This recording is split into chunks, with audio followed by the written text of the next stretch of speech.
Mason Clark was a rising YouTube star with a fearless spirit. Owen Grady was a retired firefighter hailed as the town's greatest hero, but no one in Millfield imagined that the man leading the search for Mason's killer was actually the one who had taken his life. Mason Clark had always been a curious soul. Even as a child, he was drawn to the strange, the forgotten, and the mysterious. That curiosity followed him into adulthood, where he became a well-known YouTuber specializing in urban exploration. With over 2 million subscribers, Mason's channel was a mix of creepy abandoned buildings, local legends, and real history. He wasn't just entertaining, he was skilled, cautious, and passionate. His fans trusted him, and so did his community. But on a quiet Sunday evening in October, Mason left his apartment in Millfield for what was supposed to be a routine shoot and never came back. He'd told his followers he was headed to an old textile factory just outside of town. The building had been closed for decades and had a history of accidents, fires, and shady ownership. It was the perfect kind of story Mason loved to chase.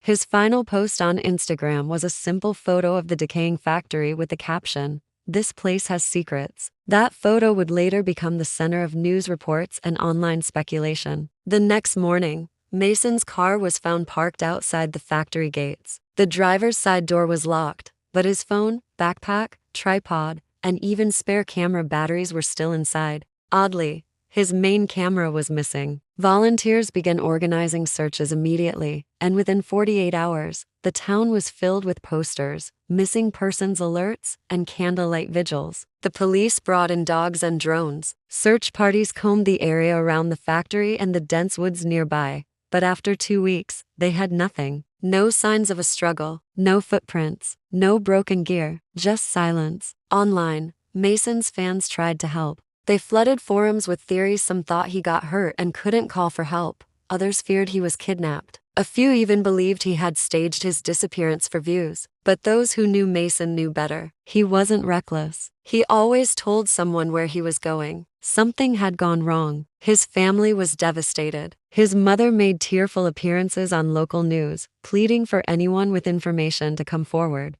As the days passed, the town's attention slowly shifted from shock to sorrow. But one man refused to give up, Owen Grady. A retired firefighter and local legend, Owen became the face of the search for Mason Clark. He'd never met Mason personally, but said he admired the young man's bravery. Every day, Owen walked the forest paths, climbed through old tunnels, and checked abandoned sheds. He even hosted community meetings and started a fundraiser to support the Clark family. Reporters loved him. The town saw him as a symbol of hope in a time of fear. Behind the scenes, though, police were puzzled. There was no clear evidence to suggest foul play, but Mason's disappearance didn't feel accidental. And while Owen Grady received praise for his efforts, not everyone was convinced his motivations were as noble as they seemed. Owen Grady's face became familiar on every local news channel. With his tall frame, gray-streaked beard, and steady voice, he appeared in every interview as a symbol of persistence and empathy. He spoke about Mason with conviction, describing how the young man reminded him of his own nephew. People admired his courage, especially as he led searches through areas that even the police had abandoned. Owen's dedication gave the town a sense of comfort. In a time of confusion and sorrow, he became the anchor everyone leaned on. As weeks turned into months, the case began to cool down officially, but Owen only ramped up his efforts. He created a YouTube channel of his own called Finding Mason, where he uploaded weekly videos updating viewers on the search. The channel gained thousands of subscribers, many of them former fans of Mason. Owen posted vlogs showing drone footage of the woods, interviews with locals who had seen Mason days before his disappearance, and emotional appeals asking the public to stay vigilant. His following grew, and donations poured in to help fund further searches. He used the money for equipment, night vision cameras, trail trackers, and even a thermal imaging drone. The townspeople rallied behind him. Small businesses donated supplies. School children wrote letters of encouragement. People began to refer to Owen as Millfield's guardian. Mason's family expressed gratitude for Owen's tireless efforts, calling him a blessing during the hardest time of their lives. Owen had become something larger than a volunteer. He was the town's hero. But beneath the praise, cracks began to show. A few residents began to feel uneasy about how often Owen inserted himself into the spotlight. During memorial events or charity walks, he always seemed to be front and center. Some noticed how he spoke more about the search than about Mason as a person. And while others were still grieving, Owen appeared energized. He wasn't just searching, he was thriving in the attention. Detectives assigned to the case observed these behaviors quietly. They didn't have a suspect or motive, and with no evidence of a crime,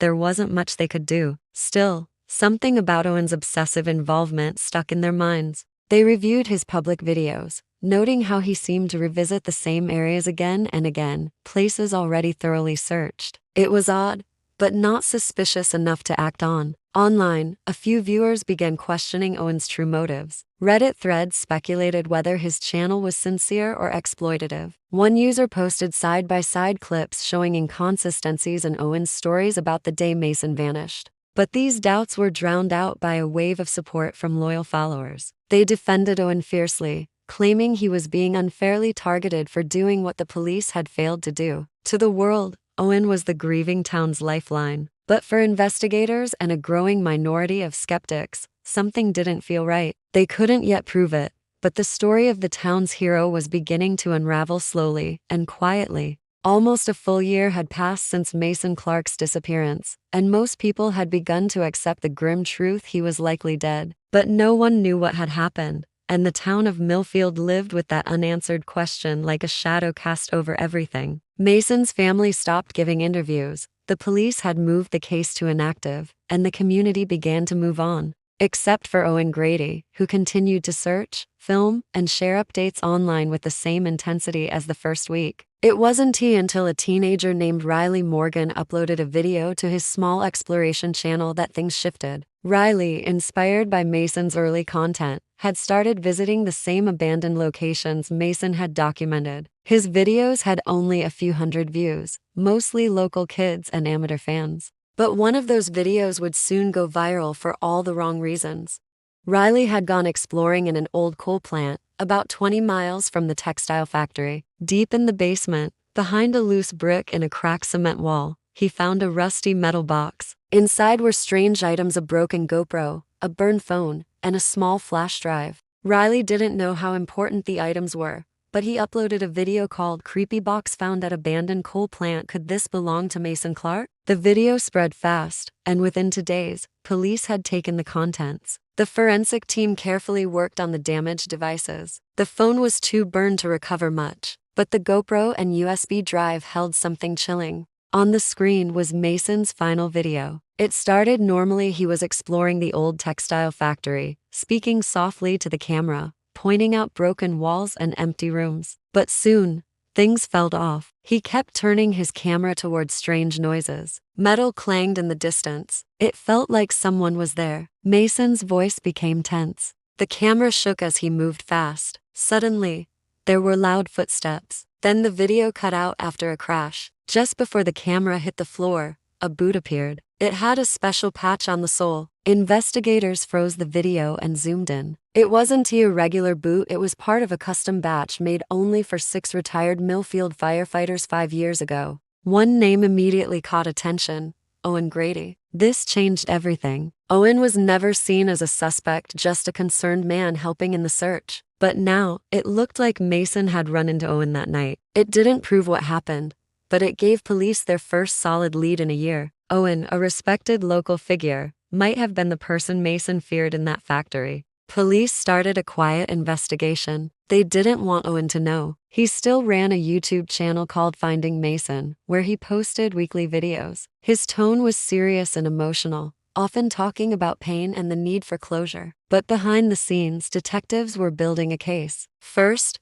they confirmed the boots. The patch matched a special batch made after a big rescue years ago. Police spoke with all 6 men who got them. Most had clear alibis. Owen said he hadn't worn his boots in years and didn't know where they were. That was suspicious. While Owen was away filming another solo search, police searched his home. In his garage, they found the boots recently cleaned but still showing the same tread from the video. In the basement, in a locked drawer, they found a pile of SD cards. Most were damaged or blank, but one was labeled 10/17, the day Mason disappeared. The footage on the card was raw. It showed Mason filming in the factory, just like in the last clip seen online. But this video went further. Mason seemed scared and asked someone off camera if he could leave. A large man stepped into the shot. Only part of his face was visible, but his voice was clear. He told Mason to hand over the camera. Experts later confirmed the voice belonged to Owen. There wasn't a fight on camera, but the video ended with Mason cornered. A loud metal sound was followed by Mason's heavy breathing, then darkness. It was now clear he didn't leave that factory alive.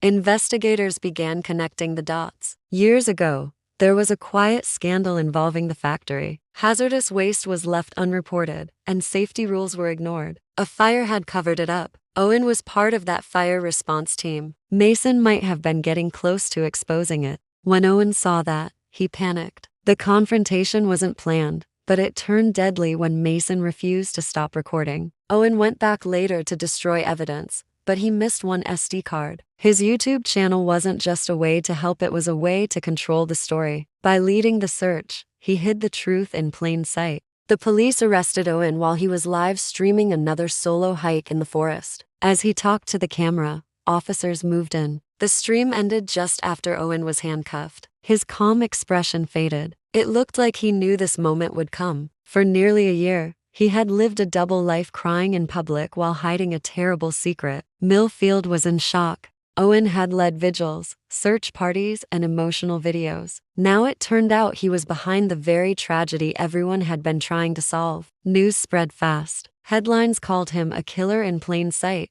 Fans of Mason and Owen were heartbroken. Many had trusted Owen. Now they felt deeply betrayed. After his arrest, police focused on the forest areas Owen had visited. Using GPS from his phone and footage from his channel, they searched a small area near the factory. After 2 days, they found a shallow grave. Inside, wrapped in a tarp, was Mason's body. Tests confirmed it. The town finally had closure. Some questions remained. Why did Owen keep the SD card? Why build a channel and keep lying? Experts suggested it was guilt, ego, and a need for control. Owen may have believed he could fix what happened by being the face of the search. The trial was short. The evidence was strong. Owen pleaded guilty to second-degree murder and hiding evidence. In court, he said nothing. He gave no apology. He was sentenced to life in prison with no chance of parole. For Mason's family, it wasn't justice, it was just the end of a long nightmare. Mason's videos were saved and shared by fans as a tribute to his love for exploring and storytelling. A memorial park was built near the factory where his last video was filmed. The town of Millfield will never forget the betrayal. But more than that,